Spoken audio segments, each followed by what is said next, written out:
Hello guys, I'm going to explain you what Avalanche is because many people invest in it without understanding the project.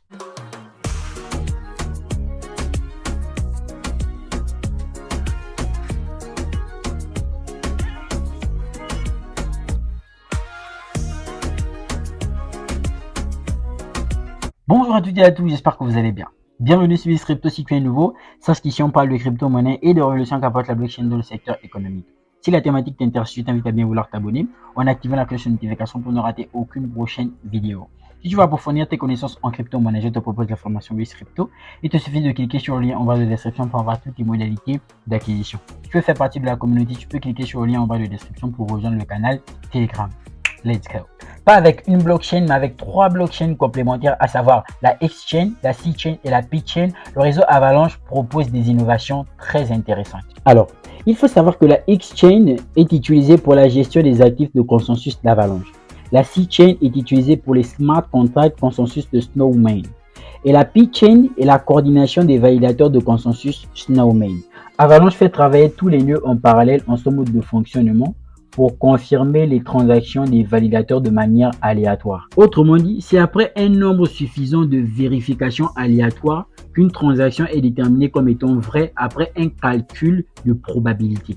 En termes de vitesse de transaction sur Avalanche, il faut noter que son mode de fonctionnement lui octroie une vitesse de transaction s'élevant à 6500 transactions par seconde avec un temps de finalisation de 1 seconde, soit le temps de finalisation le plus rapide du marché de la crypto, encore même plus supérieur que celui d'Ethereum qui s'élève à 1 minute. Et donc, il faut aussi savoir que Avalanche permet la création des blockchains personnalisées interopérables. Quand on parle de l'interopérabilité des blockchains, bien évidemment, je ferai une vidéo où je parlerai de l'interopérabilité des blockchains qui est actuellement un grand problème sur le marché de la crypto. Et donc, Avalanche permet de faire ces blockchains personnalisées un peu comme sur Polkadot. Avalanche a été lancé en septembre 2020 par l'équipe d'Avalabs aux États-Unis. L'équipe lève 6 millions de dollars avant potentiellement de procéder à des ventes de tokens privés et publics s'élevant à 48 millions de dollars. Les trois cofondateurs d'Avalanche sont Kevin Seknicki, Mohan Van Ted Yin et Midgun Shirer. Avalanche essaie de résoudre trois problèmes majeurs: l'évolutivité, les frais de transaction et l'interopérabilité des blockchains. Le trilemme de la blockchain: la décentralisation, la sécurité et la scalabilité. En ce qui concerne la décentralisation, fort est de constater que c'est compliqué de maintenir cette décentralisation parce qu'elle est maintenue majoritairement par la validation de certaines transactions. Et donc, Avalanche a essayé de mettre au point un système qui permettrait de garder cette décentralisation. Parce que beaucoup aujourd'hui préfèrent aller vers plus ou moins la centralisation. Quand on parle de proof of stake, c'est centralisé parce qu'au final, ce sont les validateurs qui effectivement valident les transactions et puis ça devient un peu plus rapide. Quoi qu'il en soit, ça demande moins de travail que le proof of work.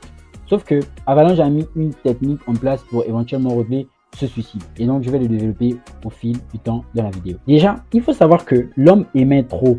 Lorsque j'ai fait la vidéo sur Elrond, la blockchain Elrond du jeton EGLD, je vous expliquais que effectivement, le problème n'est pas au niveau proprement dit des blockchains, c'est au niveau des utilisateurs parce que les utilisateurs veulent émettre autant de transactions par seconde. Sauf que si trop d'utilisateurs veulent émettre autant de transactions, tout en sachant que la blockchain a un nombre restreint de transactions, ça va devenir compliqué. Ça va créer des congestions de réseau, tout comme on a vu avec Ethereum qui a dû passer du proof of work au proof of stake. Et donc, vu que tout le monde veut émettre, on va privilégier les personnes qui pourront supporter les frais de leurs transactions. Et donc, aujourd'hui, nombreuses sont les blockchains qui augmentent de façon exponentielle leurs frais de transaction. Parce que si tu donnes plus de frais de transaction, ta transaction sera plus réglée ou bien mieux traitée que celui qui donnerait peu de frais de transaction. Et donc, aujourd'hui, Avalanche vise à régler ce problème lié aux frais de transaction. L'interopérabilité. En gros, aujourd'hui, on a les réseaux sociaux. Facebook, YouTube, Twitter, WhatsApp, etc. Ces réseaux sociaux aujourd'hui ont la faculté de travailler de manière commune. Et donc, on peut facilement lier notre compte Facebook à notre compte WhatsApp. Aujourd'hui, c'est possible. Sauf que ce n'est pas possible actuellement avec certaines blockchains. Pourquoi? Parce que les blockchains ne sont pas conçues sur le même protocole, sur le même algorithme de consensus. Par conséquent, la communication, elle est morte, elle est off. Et donc, ce serait compliqué pour un utilisateur d'utiliser les services de Polkadot s'il est par exemple sur la BSC, la Binance Smart Chain. Ça devient très compliqué. Le but, c'est de créer une interopérabilité, une synchronisation une communication, un langage dans lequel les blockchains qui ne sont pas sur le même protocole pourraient se comprendre. Et c'est à partir de là que certains projets comme Axelar sont nés, ou bien encore Axelar est né. Pourquoi? Parce que le but c'est de créer une base sur laquelle viendraient se loger des autres blockchains qui pourront communiquer et travailler mutuellement. Et donc, ça permettrait effectivement que les utilisateurs aujourd'hui ne soient pas contraints d'aller sur une autre blockchain si on veut utiliser les services de cette blockchain, etc. Les frais de gaz, ça commence à devenir très compliqué. Donc, l'interopérabilité, c'est quelque chose qui, lorsque ce sera réglé, lorsque ce problème ne sera plus, on pourra vraiment voir des transactions, mais de dingue, une évolution dans la blockchain, mais de malade en fait. Pourquoi? Parce que ce problème aujourd'hui persiste, parce que les blockchains n'arrivent pas à communiquer entre elles à cause de leur protocole, le fonctionnement sur lequel ces différentes dernières évoluent. Et donc, pour apporter sa pierre à l'édifice, pour essayer de régler ce problème, le token utilitaire d'Avalanche, AVAX, réunit toutes ces trois blockchains. Parce que pour réellement résoudre le problème, Avalanche serait obligé d'utiliser trois blockchains. Je l'ai cité en début de vidéo, la X-Chain, la C-Chain et la P-Chain. La X-Chain, c'est la chaîne première qui va s'occuper de faire les transactions entre les tokens, etc.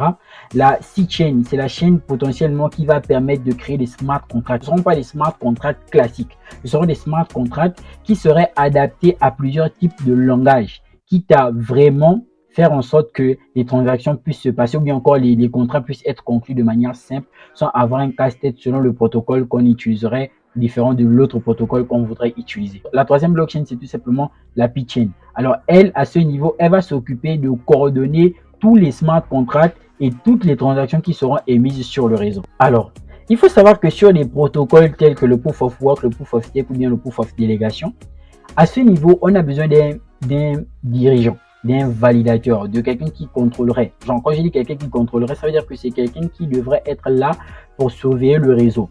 Aujourd'hui, sur Bitcoin, si on n'a pas des mineurs, les transactions ne peuvent pas être émises. Sur Ethereum, si on n'a pas de validateur, comme c'est passé au Proof of Stake, les transactions ne pourront pas être émises. Et c'est la même chose pour les différents autres proofs. Et donc, à ce niveau, il faut comprendre que sur Avalanche, les transactions sont émises et le protocole fonctionne de manière autonome. Et donc, quand on parle d'autonomie des transactions, on pourrait parler de protocoles tels que le Move. Tout ceci, ce serait possible d'en parler.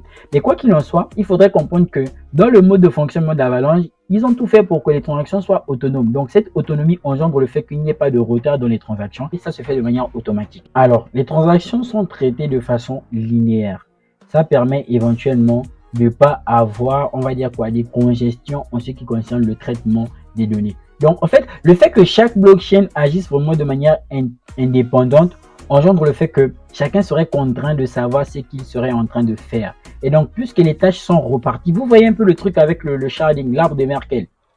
En gros, c'est tout simplement une subdivision des données de telle sorte que les données soient traitées de manière indépendante et ne créent pas une surcharge pour que chacun sache concrètement ce qu'il devrait faire et pour que si les données, par exemple, sont traitées de façon segmentée, ça va engendrer le fait qu'il n'y aurait pas une certaine congestion. Et donc, chaque donnée sera traitée de façon autonome. Et si les données sont traitées de façon autonome, ça va engendrer que le travail soit un peu plus facile à faire, que par conséquent, on utiliserait des matériaux basiques. AVAX. C'est le jeton natif d'Avalanche avec un maximum de 720 millions. Alors, il faut savoir que tous les frais du réseau sont brûlés pour permettre à AVAX d'avoir un mécanisme déflationniste. Premièrement, tu peux staker tes AVAX et devenir validateur. Les validateurs peuvent gagner jusqu'à un rendement de 11% annuel. 2.